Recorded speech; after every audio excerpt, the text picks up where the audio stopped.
Le soleil de fin d'après-midi, disque orange brumeux s'enfonçant vers l'horizon, projetait de longues ombres, tandis que les 5 amis approchaient de la lisière de la forêt maudite. Sa sombre réputation ne suffisait pas à dissuader le groupe, leur bravade juvénile alimentée par un mélange puissant d'ennui estival et de bière bon marché. Il y avait Liam, le leader autoproclamé, toujours le premier à repousser les limites. À côté de lui, Emily, son scepticisme masqué par une lueur d'aventure dans les yeux. Daniel, plus calme et plus prudent, suivait derrière, son appréhension évidente à chaque pas hésitant. Chloé et Marc complétèrent le groupe, leur rire résonnant dans le calme, tandis qu'ils se défiant de s'aventurer plus profondément dans les bois. Le dernier arrivé à la clairière est un poulet mouillé, cria Liam, s'élançant déjà dans une course, le défi résonnant à travers les arbres. Avec un mélange d'excitation et de trépidation, les autres suivirent, leurs rires avalés par les bois denses alors que la forêt les enveloppait. La première partie de la forêt était d'une beauté trompeuse. La lumière du soleil, filtrant à travers la canopée, peignait des motifs tachetés sur le sol forestier. Le chant des oiseaux emplissait l'air, un contrepoint harmonieux au craquement des feuilles sous leurs pieds. Au fur et à mesure qu'ils s'aventuraient plus profondément, cependant, l'atmosphère changea. L'air, autrefois frais et vibrant, devint lourd, épais de l'odeur de terre humide et de feuilles en décomposition. Les plaisanteries ludiques s'estompèrent, remplacées par un silence inquiétant, rompu seulement par leurs propres pas. Ce fut Chloé qui remarqua les premiers symboles gravés dans les arbres. Des spirales grossièrement gravées et d'étranges formes angulaires, comme sorties d'une langue oubliée, les fixaient du regard.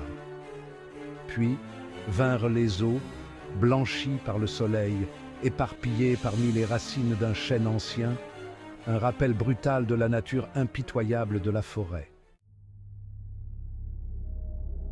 Le soleil, désormais un lointain souvenir, plongea sous l'horizon avec une rapidité inquiétante.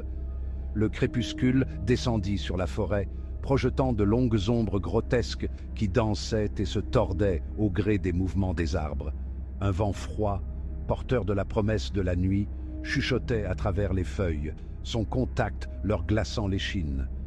Le sol forestier, autrefois baigné d'une lumière solaire tachetée, n'était plus qu'une tapisserie d'ombre, dissimulant racines et branches tombées qui s'accrochaient à leurs pieds.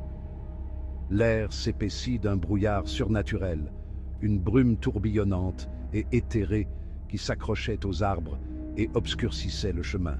« J'aime pas ça », murmura Daniel, sa voix à peine audible au-dessus du bruissement des feuilles. « On devrait faire demi-tour. » Ces paroles furent accueillies par des rires nerveux, une faible tentative pour masquer leur malaise croissant. Mais les rires moururent rapidement, avalés par le silence oppressant des bois. Ils continuèrent d'avancer, leur allure s'accélérant, poussés par un sentiment d'urgence croissant. Le brouillard, épais et désorientant, jouait des tours à leurs yeux, transformant des formes familières en figures grotesques. Ce fut Liam qui le vit en premier, un aperçu fugace de quelque chose de sombre et d'informe se déplaçant à travers les arbres. « Vous avez vu ça ?» chuchota-t-il, la voix serrée par l'appréhension. Avant que quiconque ne puisse répondre, une silhouette émergea de la brume tourbillonnante, grande et squelettique, ses traits obscurcis par les ombres. Pendant un instant qui leur parut une éternité, elle resta là, les observant, son silence plus terrifiant que n'importe quel cri. Puis, aussi vite qu'elle était apparue, elle disparut dans le brouillard, laissant derrière elle un vide glacial qui les enveloppa comme un linceul. L'obscurité tomba complètement, enveloppant la forêt d'une noirceur impénétrable, rompue seulement par le mince faisceau de leur unique lampe de poche vacillante. Le chemin, s'ils en avaient jamais suivi un, avait disparu, avalé par les broussailles. Ils étaient désespérément perdus, piégés dans un labyrinthe d'arbres qui semblait se refermer sur eux, leurs branches s'étendant comme des bras squelettiques. La panique commença à s'installer, leur bravade initiale remplacée par une peur brute et primaire. Ils trébuchèrent dans l'obscurité, le faisceau de leurs lampes de poche dansant de façon erratique, n'illuminant rien d'autre que l'obscurité oppressante et le brouillard omniprésent. L'air était saturé de l'odeur de terre humide et de quelque chose d'autre, quelque chose d'ancien et d'inquiétant, comme l'exhalation de la forêt elle-même. Une brindille se brisa, un craquement net et fort dans le silence suivi du bruit de feuilles qui bruissaient à proximité. Ils se figèrent, le souffle coupé dans leur gorge, le cœur battant à tout rompre. Quelque chose était là, se déplaçant à travers les arbres, les encerclant, sa présence ressentie mais invisible. Puis, les symboles qu'ils avaient vus plus tôt, les étranges spirales et les formes angulaires, commencèrent à briller, émanant une lumière phosphorescente et étrange qui illuminait les arbres autour d'eux.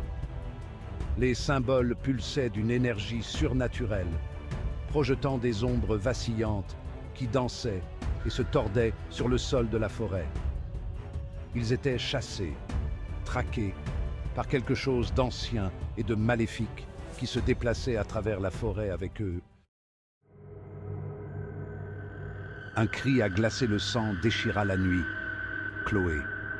Ils se retournèrent d'un brusquement, le faisceau de leurs lampes de poche captant un aperçu fugace d'elle, les yeux exorbités de terreur, en train d'être traînés dans l'obscurité par quelque chose d'invisible. Puis, le silence.